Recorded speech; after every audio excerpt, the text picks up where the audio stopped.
Hey, Tesla fans, welcome to another episode of the Tesla Universe podcast. I'm your host, Cameron Prince.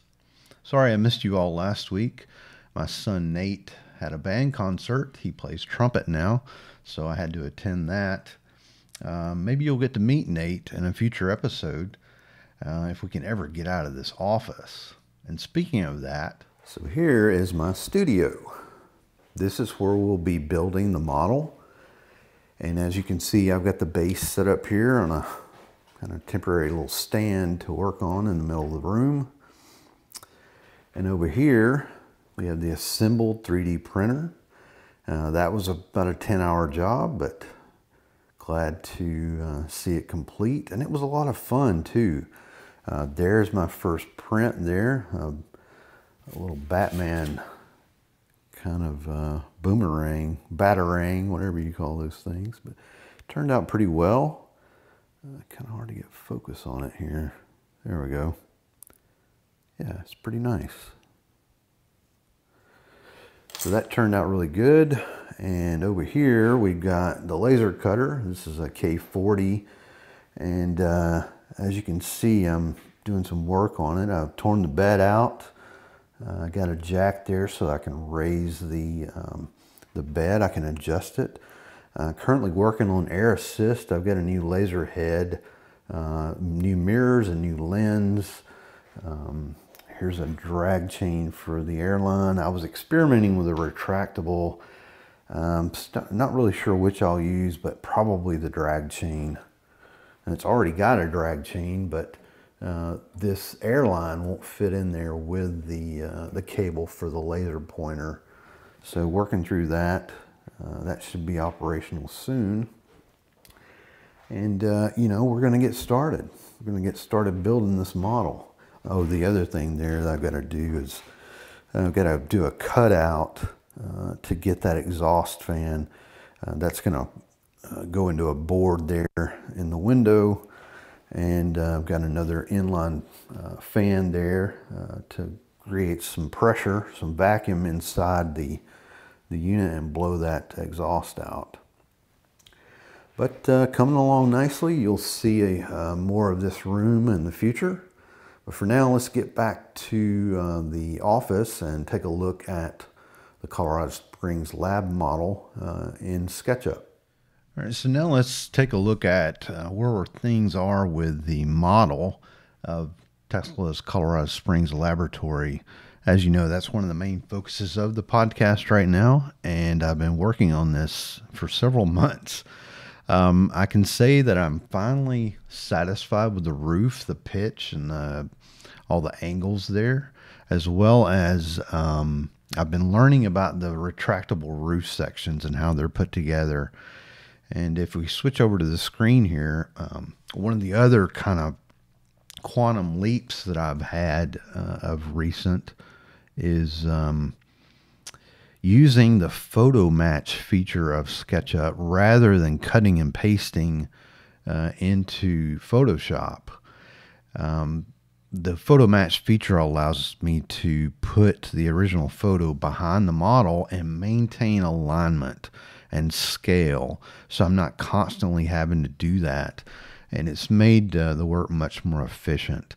It's kind of confusing at first, but thanks to YouTube I was able to learn how to use that.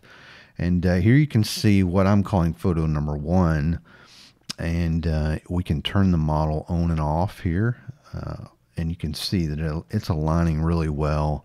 Notice the pitch there on the roof looks really good.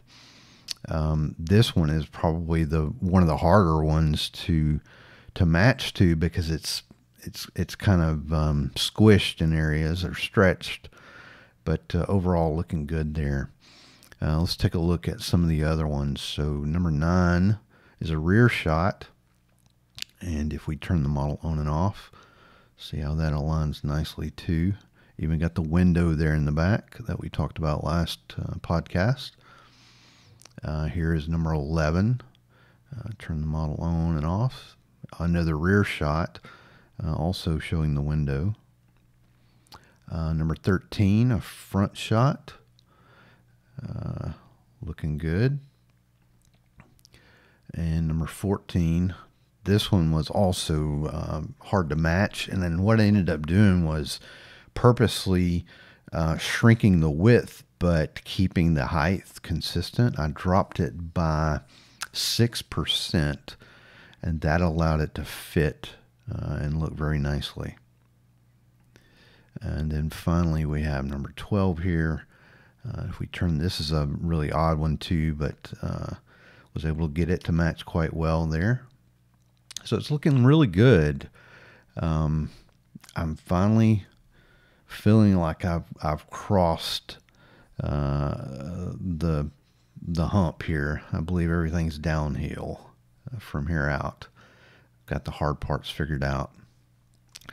So we'll start building here pretty soon. I can't wait to get started. Hopefully, maybe by next week, we'll be working on the base, getting that terrain set up. So looking forward to that. Now, you may have noticed on my desk here, I have these green and clear glass things. Do you know what these are? Some of you may know, old timers like me. I can remember seeing these when I was a kid.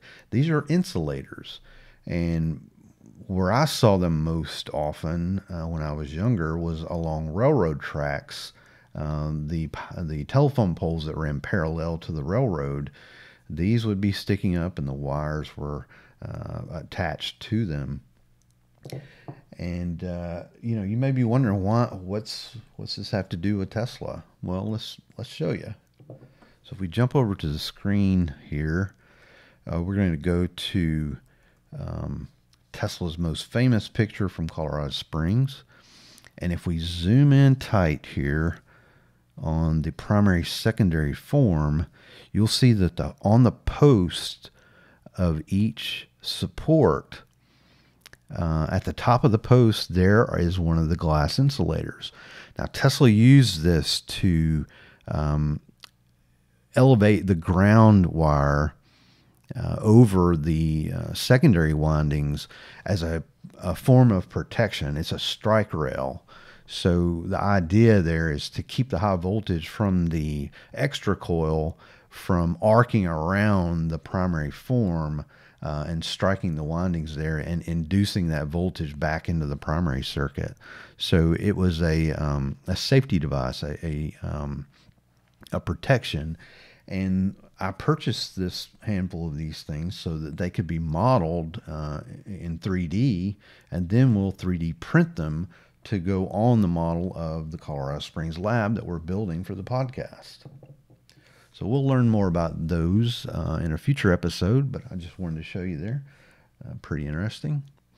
And, you know, kind of shows the commitment that I'm making to having the model be as accurate as possible. Every piece that I can buy within reason, I'm going to purchase so that I can make, you know, very exact replicas. Now let's move on to part 5 of the Charlotte Muzar interview. Now in this portion of the interview, we're going to hear more from the unknown man with the accent that we heard last segment.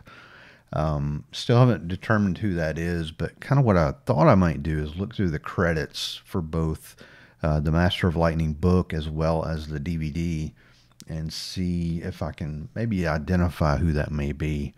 Thought about asking Mark Cipher as well. He potentially may know. So I'm going to look into that a little bit. But in this episode, this segment of the interview, we're going to kind of reiterate over some things. We're going to learn a few new things. We go back to Tesla's room. We go back to the funeral home. We go to the funeral service. And we hear Miss Muzar's comments about that. So I hope you enjoy. Practical things, because that doesn't sell newspapers. You know, he told them some pretty wild things in his birthday parties. Beg pardon? He said, Yes, of course. That's like, where do you think our television programs for kids would be today if it wasn't for Tesla's prognosis and his reports of what's going to happen, outer space and all of that, huh? You're right. And I'd like you to talk about this a little bit. You knew that period then. You know what's happened since Tesla's died. You know, how did Nikola Tesla influence the world?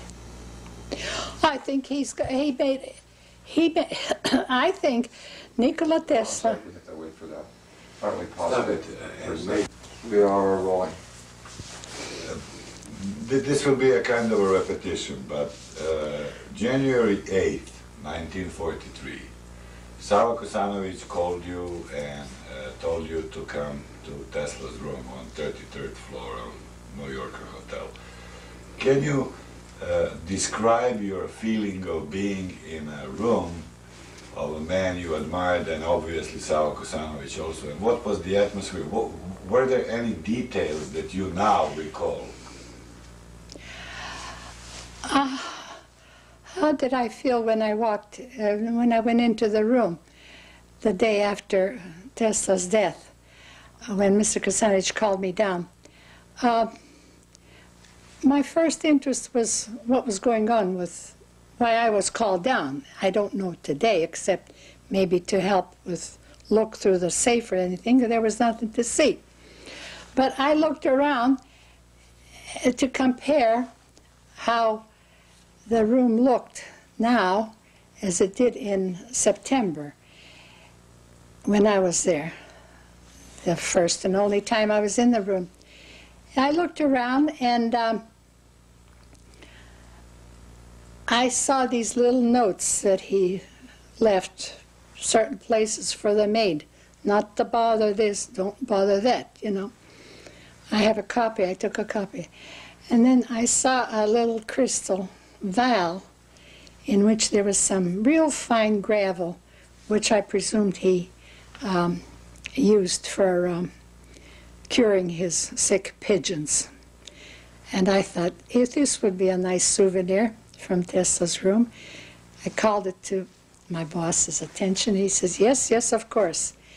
At the same time, he found I don't know how many handkerchiefs of Tesla's, beautiful linen handkerchiefs with the N monogram, which he took, and after we came back from Ferncliff, he gave each man in the funeral group one of these as a remembrance.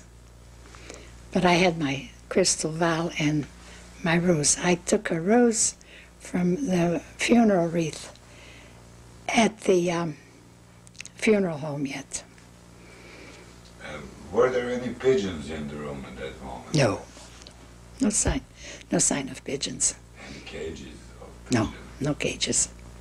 Do you recall that there was a phone booth in one of these two rooms? No, I didn't see a phone booth, and as far as I know and can remember, there was just a phone that was on this table, on the dining room table. I'm sorry, I asked that because there were some recollections of some other... Yeah, well, you know, it might have been there, but I didn't notice it. I just remember that how flabbergasted I was this time to see the door open in the room next to where Tesla was, to see all of this paperwork, papers, you know. There was a thing that Sava Kosanovic mentioned, and maybe... Hang on, I would like to change tape. One of the documents is that he recalled a black big notebook that was on that table you described, the big dining table near to his bed, because it was obviously very near to his bed. Yeah, it was right, yeah. Yeah, he used it as probably to take... Almost like a barricade between him and his... Okay, so, is it... Oh. Čekaj, sad ću ja doći na red. Yes. Okay. So, as I said, Sava Kosanovic mentioned a big notebook, black notebook.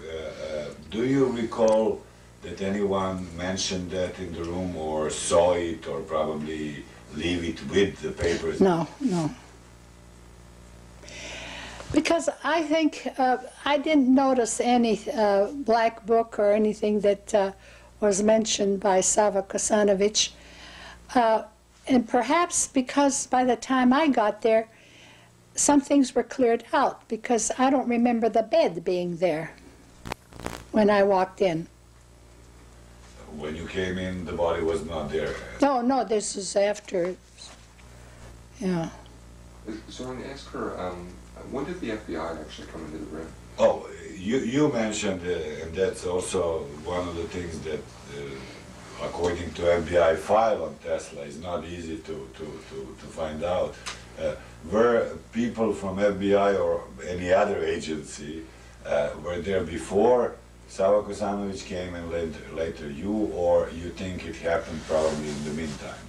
About FBI or these other agencies that became involved in Tesla's estate, Mr. Sa, I don't know who got there first, in what order, except that when I got to the room, there was just Kosanovic, Sweezy, and this, I think his name is Clark. His name is Clark. Yeah. Working at RC. Yeah, right.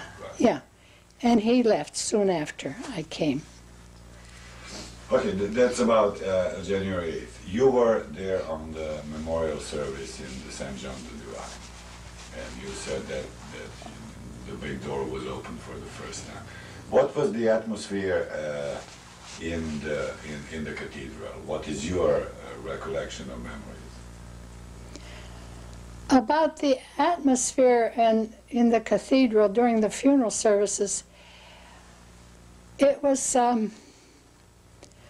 very hushed. I was overawed by the whole procedure because I've never been in the cathedral, and to see all of these officiating men of the cloth there. And the cathedral was full. It was absolutely full. Do you remember how the service went on? Was it long or? The beam of light, sorry. Yeah, yeah. The casket was open, or was it open? No, it was closed. I think it was closed. Because I don't remember seeing Tesla except at the Campbell Funeral Home. But in the Campbell Funeral Home, the casket was open. Yes. You were in the Campbell Funeral Home. Mm-hmm. Is there anything that you remember from that building?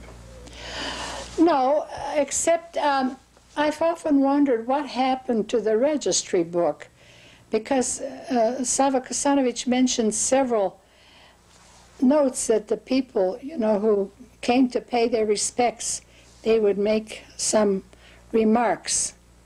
And I don't know what eventually happened to that book. It never occurred to me to ask my boss. For sure, it's not anymore in Frank Campbell Funeral Home, because I was. Oh no, no, it would be given to the family, I imagine.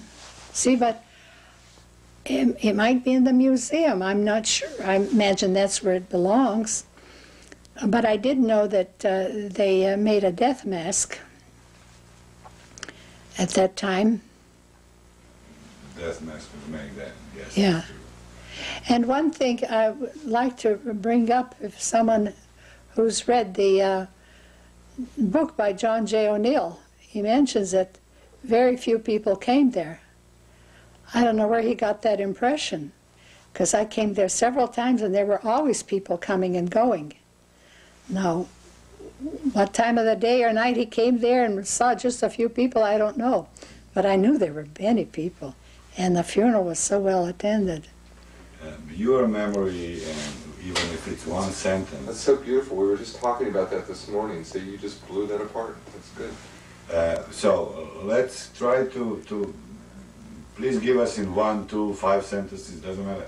What was the weather like when you went to Ferncliff? Was it cold? How long was that as a drive? What is that you still remember from that moment? I'm 80 years old. That's a long, long time ago. How can I remember? All right. As I remember it, it was a nice day, maybe like today. Sunshiny, cold, crisp, but we weren't bothered with snow or anything like that. It was a nice day, beautiful day for a funeral, as they say. Yeah. You were in the car with Sava Kosanovic? Yes, there were 7 of us. Dr. Shubasic and his wife, Mr. and Mrs. Boris Furlan, he's an economist. His wife's name Ani. She was at the launching. Sweezy, myself, and Kosanovic. Is there any memory that you have of any conversation during that car ride? No, no conversations, just, usual. Nothing specific. And then after the Yardley, we went to a luncheon, and that's when Mr. Kosanovic gave the gentlemen their handkerchiefs, and that was it. You see, these questions have to purpose because there is an article even written in 1956 that said that during the memorial service in the St. John the Divine Cathedral, there was a strange beam of light that suddenly was, targeted on the casket. So we are trying simply to make it clear, did it happen or not? And you are just one of the few who could remember. I'm not religious, so I don't believe in things like that. If it happened, I didn't notice it. It could have happened. But I was so overwhelmed with all the ceremonies and all, it could have been. Or if there was a beam of light, I probably think the sun just came around and happened to hit that window. That would explain it for me, because I'm very practical-minded. I wouldn't think it was some supernatural power sending down message. Actually, I think that's what was described. Yeah, I think that is. So how about Serbs and Croats sitting on either side of the church? That was a time of obvious tension between. There's always tension. Okay. Yeah, but there was a big rumor, and I think that LaGuardia helped in that, so the service did happen in St. John the Divine Church.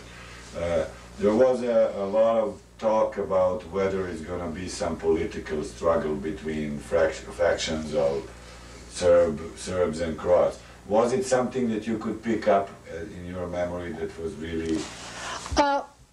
No, at the funeral service, I did not detect any tension or division from the Croatians and the Serbians or the different factions and so forth. I wasn't aware of it, if it existed. And maybe out of respect for Tesla's funeral, they just decided to cap it and, take it up some other time, but not then. If I may now move, if I may move now back to your only visit and short conversation with Nikola Tesla. Doesn't matter, you said it once. What is the picture you still have out of that meeting now, 50-something years after? Okay. When I walked in, I was how far away from him? Like from here to where that first suitcase is. All right, that's it for this week. Thanks so much for watching. We'll see you next time.